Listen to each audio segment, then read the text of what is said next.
All right, now let's talk about hue and saturation, okay? So when we think of color, right? The word color, we think of like names like blue, green, red, yellow, stuff like that, right? But those base colors, those names, like the names of just those colors, those are actually called hue, okay? That's the hue of a color, all right? So the reason we're talking about this is because another color could be navy blue, right? Navy blue is basically a darker blue, right? So when we're talking about the color navy blue, the hue is blue, okay?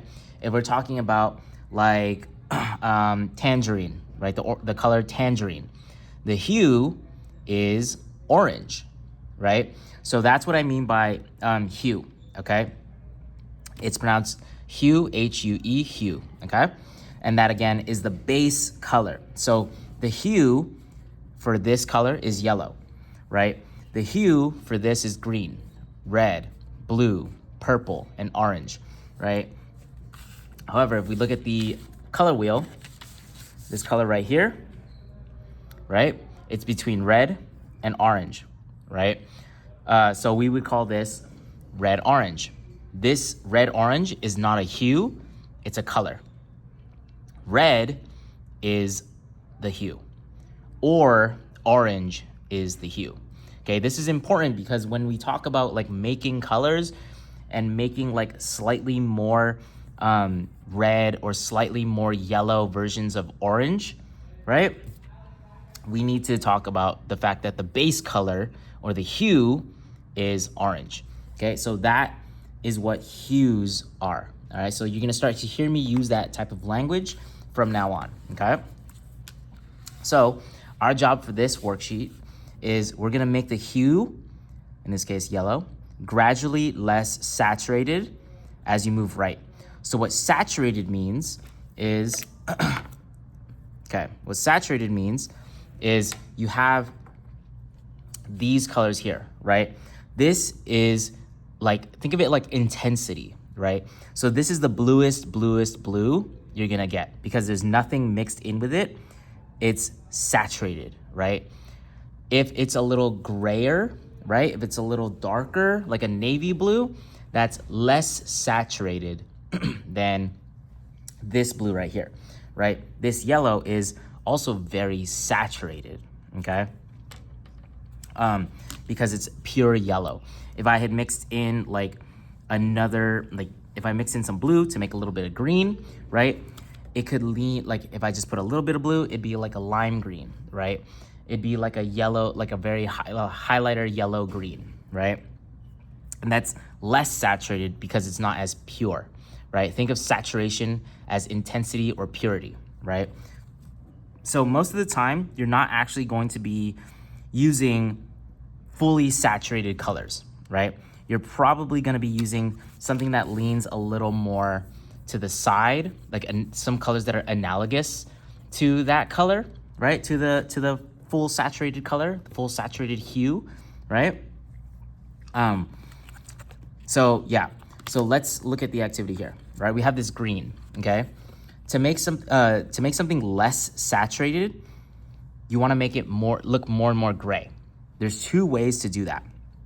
You can mix the gray itself and then add some of the color into it to like make it like a grayish version, but that's going to kind of like really kill the color, and it's actually better to mix the complementary color, right? So if you mix analogous colors, then you get secondary colors, right? You get a new color that would sit next to it, right? So if you mix blue with yellow, you'll get green, right?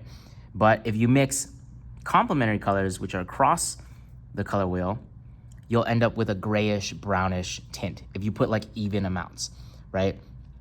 However, if you put a little bit, let's say I'm gonna mix like yellow and desaturate it, right? The word to make less saturation is desaturate. If I mix some purple into it, it's gonna lose that intensity, lose that saturation, and be a little bit, we call muddier, right? It looks dirtier, right? And sometimes that's good, right? Because things that are super saturated stand out a lot. Things that are not saturated, things that are more black and things that are more gray, they tend to go backwards in space, right? They don't stand out as much. So we would use basically like fully saturated hues to make something stand out and come forward. If we want a character in a painting to be the center, then we would make them very saturated while everyone else stays more desaturated. But we don't want to make them black and white per se. We still want to give them some color. So we have to mute them a bit, desaturate them a bit, okay, by mixing these complementary colors. So let's go with blue, right? To make a desaturated blue, you're gonna take your blue color, okay? And take your blue color from your palette,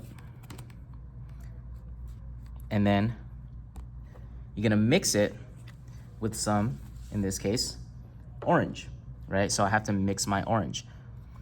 I would not recommend separating, like mixing, like yes, yellow and red make orange, but since you don't make it ahead of time, it's hard to tell if it's more red orange or if it's more like yellow orange, right? So we want the medium orange in this case.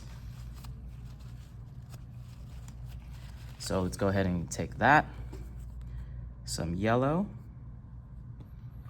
and again, I don't need to make that much right now. Some red, because we're starting with our base hue and we're slowly going to desaturate it, okay? So there I have my orange, okay? And now I'm going to mix a bit of it. I'm just gonna take what's on the knife with my blue. And notice I didn't put that much, so the change isn't gonna be huge. I'm gonna actually add a little bit so that you can just see how it'll like muddy up the color. The intensity is no longer the same, right? It's not like you can just compare this blue to this blue. This is like a more like navy, cerulean type of blue, okay? So it's desaturated, it's less saturated.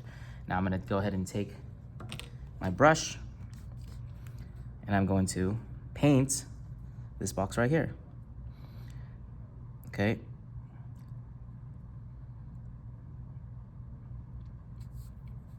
And as I move to the right, I'm gonna be adding more of that orange into my paint, okay?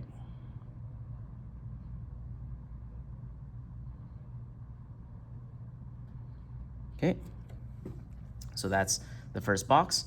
And then as I continue to add more, let's go ahead and set this down.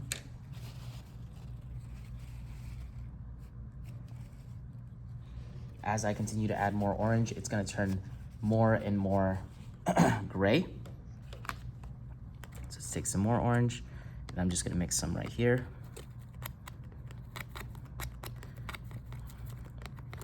Right, and then you can see that contrast, that difference, right? It's a little like greener, slimier looking than the previous color, right? It looks a little dirtier, a little grayer, a little greener, okay? Which is what we want. All right, look at that. See that? To some of you guys, you're probably thinking, hey, I noticed that it's getting darker. You're correct, it is getting darker. So when you desaturate stuff, sometimes they get darker. Okay. It's also like kind of turning more green because my orange, remember orange is made out of more yellow. But notice the intensity, the saturation of blue is lower, right? It's not as blue as before. It's more of a like a darker, muddier, greenish, bluish color, right? And that's from mixing the orange together, right? That's what happens. If I mix more orange, right, as I go on, ultimately I can get like a brownish, grayish color, all right? But rather than have you watch like a 20-minute video of me painting everything, just slowly add more and more orange and you'll slowly start to desaturate it. If you notice that it's turning too green and not gray, add more red, right? Maybe you need to add more red into your orange, and then you'll slowly get more and more gray, okay? Like I said, it doesn't turn completely gray. It doesn't kill the color completely, which is what we want, all right? We still want some color, just not as intense of a color, not as saturated of a color, okay? You can see the difference here, all right? So that's what you're gonna do for all of these here, all right? These questions down here, why would we saturate our hues? I talked about how that affects your painting, and desaturating our hues is basically the opposite. So put that together, right? If saturated hues makes things come forward, what does desaturated hues do? Okay, remember the idea is contrast.